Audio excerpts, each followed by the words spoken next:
8 years a Pilates teacher and many more as sisters. Posy, welcome to Thriving in Our 40s. Thank you very much for having me. It is such a treat to have you. And I've been really, really excited about this because in all the years that you've been teaching, we have never actually sat down and talked about the benefits of doing Pilates, which I just think is No, extraordinary, bearing in mind, we do see each other very regularly. So I'm so honoured that we've got the time today to thrash out exactly what Pilates can do and how it can help us thrive in our midlife and beyond. no, not at all. It's great to be here. Well, before we do a bit more of a deep dive into the strength behind Pilates and how it can impact our mind as well as our body, can you Mhm. give a bit of a background about why you got into Pilates in the first place and how it's impacted your body over the years?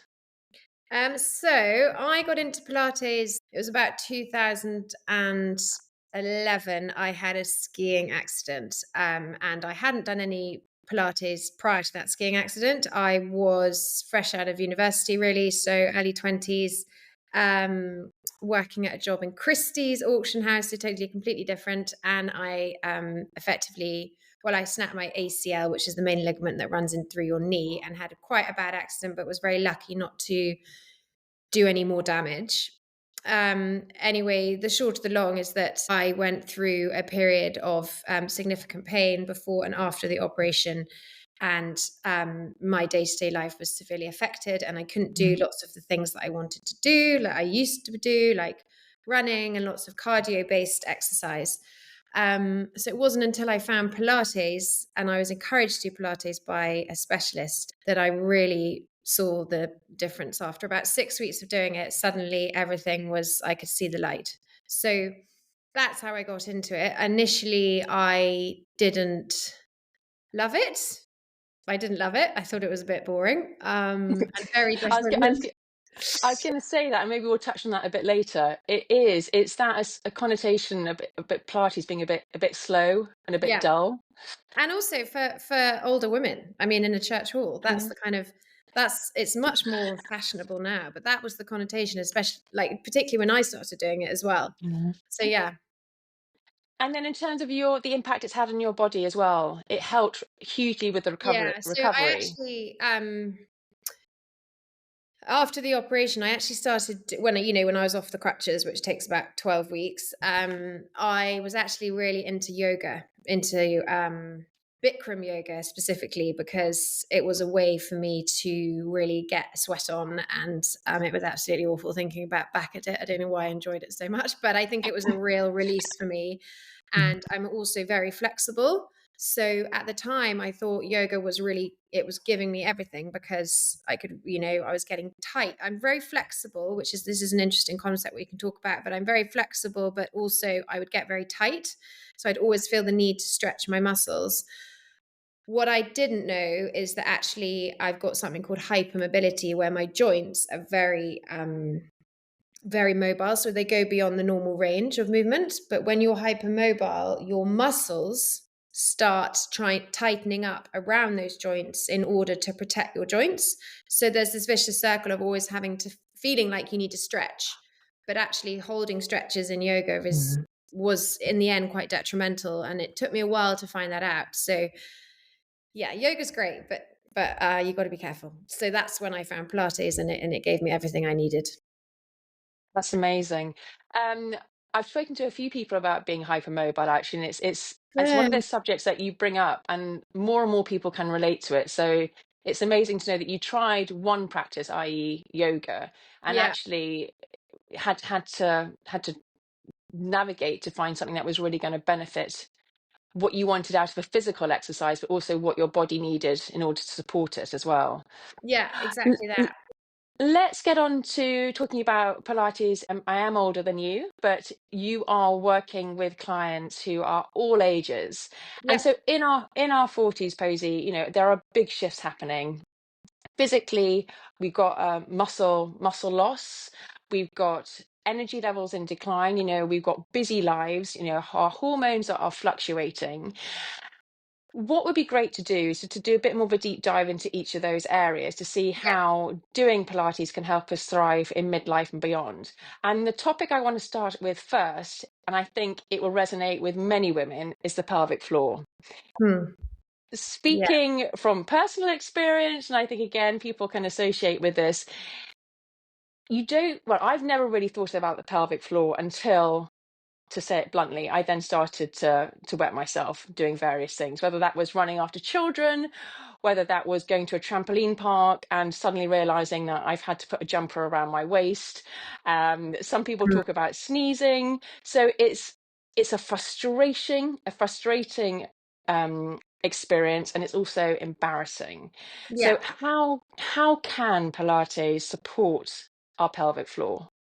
So Pilates, essentially in Pilates, you're working the deep muscles. So from doing HIIT classes and lots of cardio based things, you're going to be working the outer layer. So there's two different layers to your abdominals. And Pilates, you're working your transverse abdominis, which is your deep layer. That really helps to support your pelvic floor muscles as well as your spine and your core. So with the pelvic floor muscles work with the deep layer of tissue in your abdominals. So effectively you don't even need some I do teach pelvic floor stuff, but effectively if you do enough Pilates and you work your deep layer of muscles, you're going to be working your pelvic floor at the same time. Now I also think I've never struggled with wetting myself, which is probably a good advert for Pilates because I did Pilates a long time before doing having children. But it is I think what happens as well is women have children and they're desperate to get their figure back, so they want to go and do all the sweaty stuff, which I totally appreciate because I like the sweaty stuff too. But it's really important to start at the basics, and it Yeah. is building it up slowly. So effectively, the stronger your pelvic floor, the less likely you are to wet yourself. And we do a lot of stuff as well, working within the inner thigh muscles. So we use a lot of equipment, balls, etc., to really work the inner thigh. And that all links that up to your lower abdominal muscles as well. So um, Pilates is the best thing for pelvic floor. But I would say that there is a thing with women that their pelvic floors can be too tight as well. So with Pilates, I'm very keen on teaching how to work your going pelvic floor, but also how to release, because you can overwork it and then you can actually cause more problems as well. So it's getting that fine balance. But Pilates really helps that without a shadow of a And doubt. what's the problems that come with having a tight pelvic floor? With a tight pelvic floor, you can get problems with your bowels, Okay. constipation, and you can get sort of pains in the lower back. And Okay. yeah, it can cause problems with weeing as well. So Gosh, I never thought that. I thought the aim was always to have the tightest pelvic floor possible. because But your body is always going to be in a sort of sense of holding in and gripping, yeah, but you need to let it go as well. So everything just all your especially your bowels, both aspects can work freely and not be held back. You might that's even get fascinating. UTIs as well as another sign. That's fascinating. Okay, so where you automatically work on your pelvic floor through the exercises that you do with Pilates, which is brilliant because I Yeah. imagine what I'm doing now, I'm currently kind of squeezing and being like, right, I need to do that all the time. But by doing Pilates, it's Yeah. nice to know that you don't actually consciously have to be doing. It's almost a subconscious Yes, and that's what action. I like to teach because I think teaching pelvic floor for 20 minutes in a class is a bit boring. I like to be able to do I mean it's important, but we need to be able to I like to be able to people to move and feel other benefits, but doing the right exercises in Pilates will inherently work your pelvic floor at the same time, yeah. Amazing. So it's a win-win basically. Yeah. Win-win. So going now on to bone strength, and I had a conversation with a personal trainer in a previous episode, and we touched on a lot about strength training and how important it is at this stage in life that we should be supporting our skeletal mass rather. Yeah. As we get old, our muscle mass deteriorates, and that's due to decline in estrogen during the perimenopause. Yeah. So, in order to maintain bone health, what can Pilates do for us? So Pilates, we do a few things. We do a lot of weight bearing stuff without equipment. So planks, all fours, a lot of stuff to support the muscles around your bones. So that all helps. It definitely has to be a sort of an element of resistance. So I Mhm. do a lot of that. We use bands. So that's it's sort of a form of weights, but TheraBand's really good. Long ones and short bands. I did a class this morning using both of those. And that really helps to build bone density. And we also use weights. We use small weights, but don't underestimate small weights, because repetitive movements that will help without a doubt to help build bone density. And it gets more important actually as you get older. And I have a few clients who are in their sort of 70s, and I encourage them to use weights, because as you say, the estrogen's probably barely there. And it's important to try and counteract that. I love the idea that it feels like you're doing a workout as well with Pilates. I'm the first to put my hands up that I have not done enough Pilates with you over the years. But the few times I have done it, I have come away and thought I've worked my muscles, and you feel it the next day, don't you? Yeah, definitely. Because you're working this the thing about Pilates, and strength training is brilliant, but Pilates works the smaller muscles too. So if I just did weights in strength training, I'd be huge, because I know they say weights don't make you bulky, but I'm afraid they do make me bulky, because you're working all the time the big muscles, whereas Pilates Mhm. is all the little ones, all the little stabilizing muscles around your joints. So Okay. yeah. Fabulous. So you're working the outside, you're working on the strength. What is it? What can Pilates do when it comes to mental well-being? Because, and I alluded to this in the beginning, there is a lot going on with people's lives. We've got busy family lives. You could be working. We've got families getting older, but still have little people running around. I've got a litter of puppies in the next door room, I think, squawking away, that need looking after. And so we put pressure on ourselves to do a lot. So Yeah. how can Pilates help us to manage our mental well-being, but also support us with the energy that we need to really embrace what this decade and beyond can offer? Because I think that's the thing. We've got so much to look forward to in our 40s and beyond, but we can feel a bit tied down by what's immediately in front of us. So Yeah. how can Pilates support our lifestyle and give us that energy to keep moving forward? So yeah, it's a really good point. So this morning, actually, in a class, I had a couple of ladies that are in their 40s, and they come quite regularly. And it's funny because you see them come in and everyone's a little bit stressed, just done school drop off. One of them had a child in the car, wasn't very well, so she brought the child along. And I by the end of the class, honestly, they were a different set of women. And I really feel like Pilates is hugely beneficial for the mind, because you essentially have to focus on what you are doing. You have to be in the present. So you have to focus your breath. You have to connect your breath to your movement. And there's a lot to think about. So it's incredibly mindful. You do not have the opportunity to think about what's going on outside the room. Mhm. Well, especially in my classes, you can't, because I'm very conscious of keeping people moving, keeping people flowing onto the next thing. So their mind it's not switching off to outside the Mhm. room.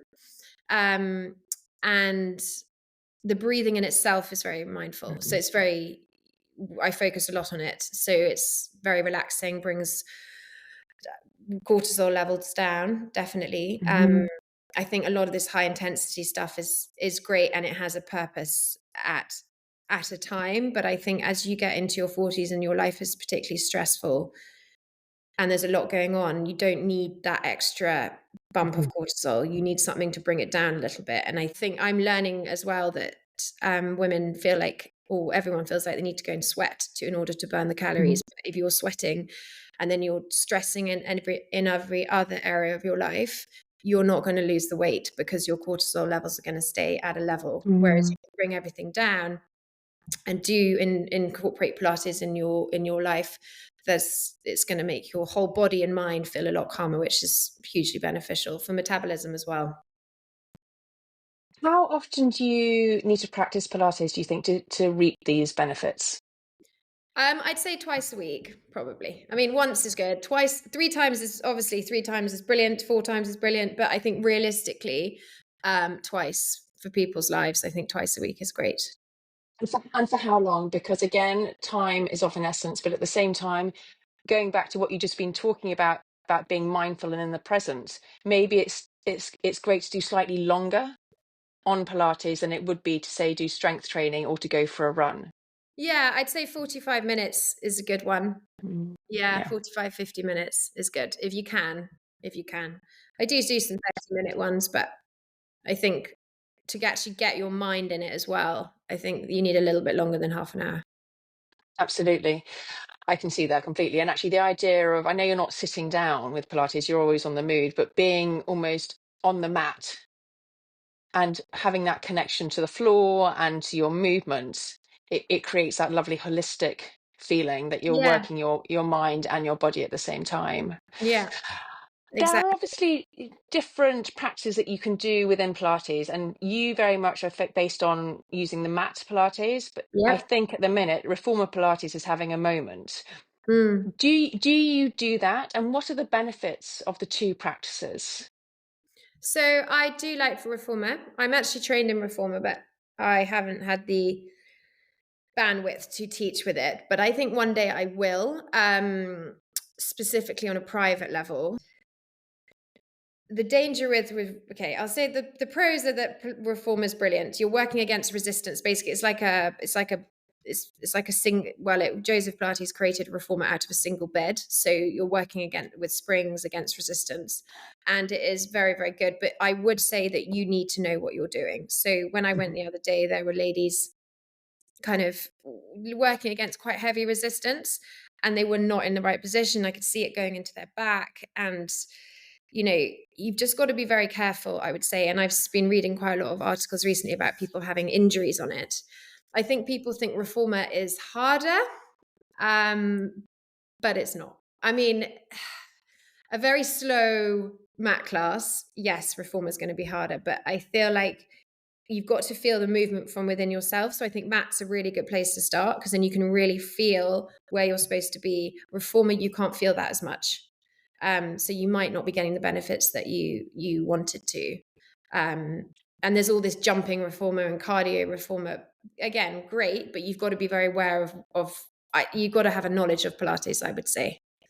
So I was going to say exactly that. So for people starting out, the place to start would be on a mat Yeah, with an instructor. I know I know you offer online classes, but if you can try and get in the room with an instructor the first few times, so that you're being taught the right poses, and yeah, again, going back to the breathing as well, to absolutely. get that initial knowledge, and then you can progress from there. Mm, exactly, exactly. Fabulous.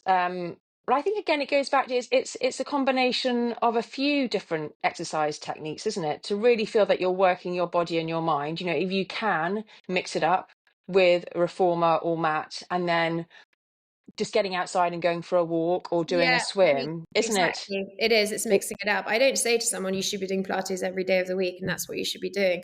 Pilates supports what you do every day of the week, which is walking, sitting, maybe running, like that. Pilates holds is holding you in the right position to then do all the other things. It's also strengthening the muscles to do all the other things. Yeah. So it's always a balance, isn't it? Absolutely, and I know you do videos for rounded shoulders or sore backs, particularly people that are sat at a desk all day. You offer those exercises for those targeted areas. Yeah, I do. I've got a lot of videos on my system, and I've got some anti-desk videos. We're all getting hunched over. So the classical Pilates is a lot of rounding up, hands behind the head and curling up. But yeah, it's good. It's good. I do some of those exercises, but I do a lot of chest opening, strengthening the back Mhm. because we need to counteract how our lives are, which is over a phone, over a desk.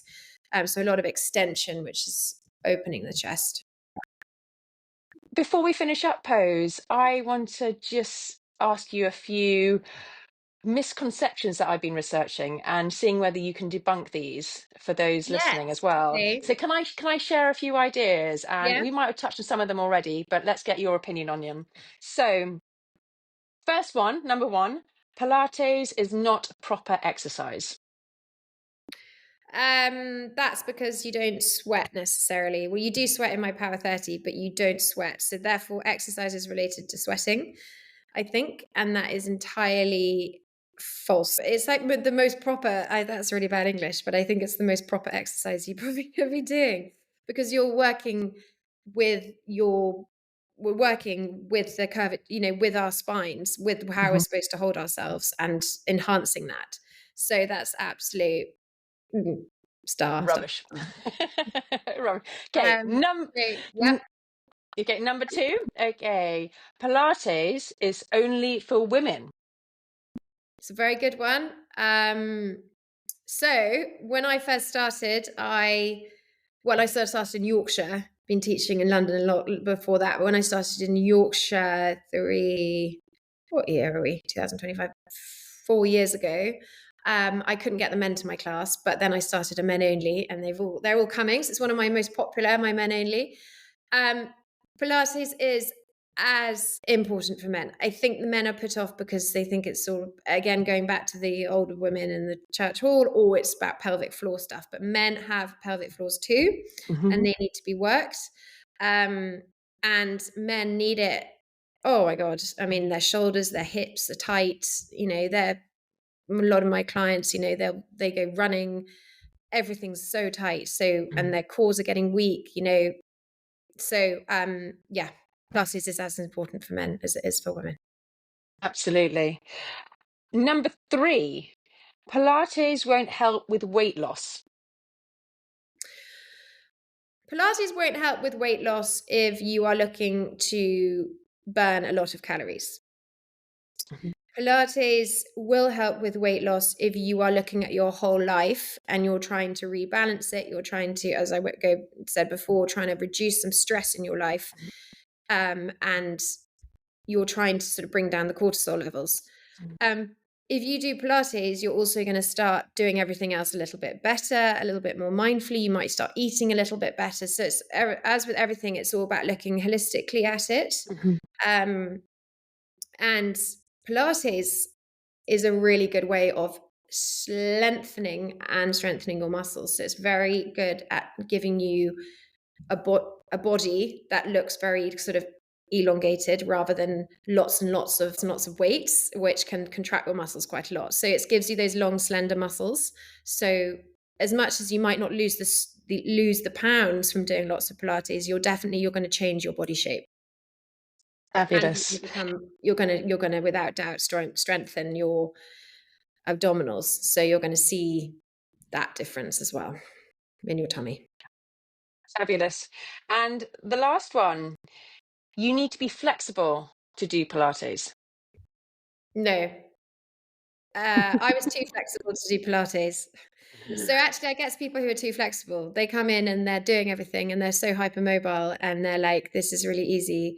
Because Pilates, you're always working to an end range. So you're trying to go to a point which is safe and then work your muscles around that point. Rather than yoga, which is, oh, you're going full on, full on, full on till you can't stretch anymore and you're going into your ligaments. Yeah. So Pilates is great for creating flexibility. If you're not flexible at all, Pilates is the best thing you should be doing. If you're too Fabulous. flexible, it's the best thing too, because you can work to stabilize. So it kind of it meets you in the middle. Yeah, exactly. Fantastic. There we go.